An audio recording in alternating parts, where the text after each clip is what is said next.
जय श्री कृष्णा। राधा अष्टमी का पर्व हर साल भाद्रपद माह के शुक्ल पक्ष की अष्टमी तिथि के दिन मनाया जाता है। इस साल राधा अष्टमी का पर्व 31 अगस्त रविवार को मनाया जाएगा। ब्रह्म वैवर्त पुराण के अनुसार राधा अष्टमी का पाठ करने से भाग्य लक्ष्मी की कृपा बरसती है और व्रती मनुष्य के जीवन में धन धान्य और समृद्धि की कोई कमी नहीं होती। इस कथा का वर्णन स्वयं भोलेनाथ ने देवर्षि नारद से कहा था। तो आइए स्वयं भोलेनाथ से उनकी कथा का वर्णन सुनते हैं। आइए कथा आरंभ करते हैं।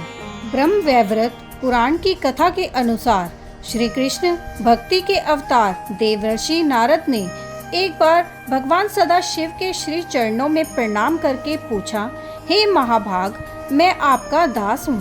बताइए, श्री राधा देवी लक्ष्मी है या देवपत्नी, महालक्ष्मी है या सरस्वती हैं?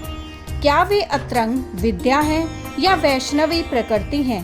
कहिए, वे वेद कन्या है या देव कन्या अथवा मुनि कन्या है? नारद जी की बात सुनकर सदाशिव बोले, हे मुनिवर, एक मुंह से मैं अधिक क्या कहूँ। मैं तो श्री राधा के रूप, लावण्य और गुण आदि का वर्णन करने में अपने आप को असमर्थ पाता हूँ।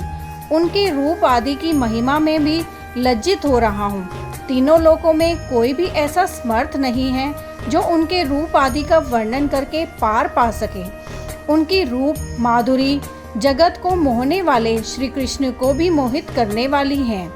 यदि अनंत मुख से चाहूं तो भी उनका वर्णन करने की मुझ में क्षमता नहीं है। नारद जी बोले, हे प्रभु, श्री राधिका जी के जन्म का महात्म्य सब प्रकार से श्रेष्ठ है।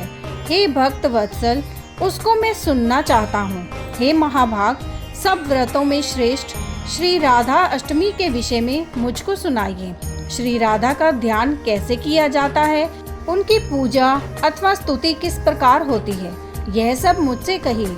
हे सदाशिव, उनकी चर्या, पूजा विधान तथा अर्चन विशेष सब कुछ मैं सुनना चाहता हूँ। आप बतलाने की कृपा करें। शिवजी बोले, वृषभानुपुरी के राजा वृषभानु महान उदार थे। वे महान कुल में उत्पन्न हुए तथा सब शास्त्रों के ज्ञाता थे। अणिमा, महिमा आदि 8 प्रकार की सिद्धियों से युक्त श्रीमान, धनी और उदार चेता थे। वे संयमी, कुलीन, सद्विचार से युक्त तथा श्री कृष्ण के आराधक थे। उनकी भार्या श्रीमती श्री कीर्तदा थी। वे रूप यौवन से संपन्न थी और महान राजकुल में उत्पन्न हुई थी। महालक्ष्मी के समान भव्य रूप वाली और परम सुंदरी थी। वे सर्व विद्याओं और गुणों से युक्त कृष्ण स्वरूपा तथा महाप्रतिव्रता थी। उनके ही गर्भ में शुभदा भाद्रपद की शुक्लाष्टमी को मध्याह काल में श्री वृंदावन वेश्वरी श्री राधिका जी प्रकट हुई। हे महाभाग, अब मुझसे श्री राधा जन्म महोत्सव में जो भजन, पूजन, अनुष्ठान आदि कर्तव्य हैं, उन्हें सुनिए। सदा श्री राधा जन्माष्टमी के दिन व्रत रखकर उनकी पूजा करनी चाहिए। श्री राधा कृष्ण के मंदिर में ध्वजा, पुष्प, माल्य, वस्त्र, पताका, तोरण आदि नाना प्रकार के मंगल द्रव्यों से यथाविधि पूजा करनी चाहिए।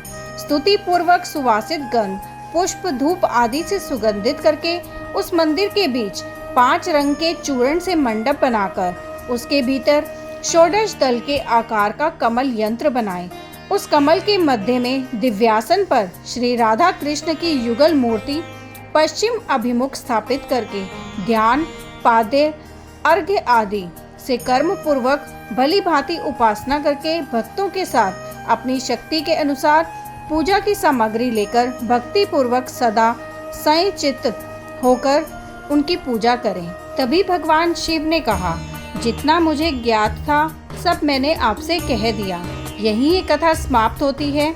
अगर आपको ये कथा अच्छी लगी तो अपने मित्रों में अवश्य शेयर करें और वीडियो को लाइक कर कमेंट में राधे राधे लिखना ना भूलें। ऐसी ही सुंदर कथा का श्रवण करने के लिए आपके अपने चैनल एस्ट्रो नॉलेज को सब्सक्राइब कर लीजिए ताकि आने वाले वीडियोस के नोटिफिकेशन आपको मिल सकें। ओम नमः शिवाय।